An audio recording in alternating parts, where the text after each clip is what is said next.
উত্তরাখণ্ডে ফের ভয়াবহ হড়পা বান। উত্তরকাশী জেলার ধারালি গ্রামের ওপর মেঘ ভাঙা বৃষ্টির জেরেই সৃষ্টি হল হড়পা বান। তীব্র গতিতে নেমে আসা জলের তোড়ে ভেঙে ধুয়ে মুছে গেলে বাড়িঘর, নামল ধস।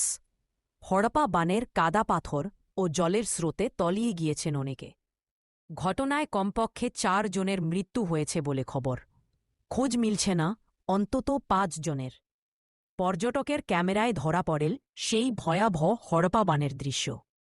বিপর্যয়ের খবর পেয়ে উত্তরাখণ্ডের মুখ্যমন্ত্রী পুষ্কর সিং ধামিকে ফোন করে খোঁজ নিয়েছেন প্রধানমন্ত্রী নরেন্দ্র মোদী ও স্বরাষ্ট্রমন্ত্রী অমিত শাহ। উত্তরাকাশী ধরলি গ্রাম প্রকৃতির এই তাণ্ডবের শিকার।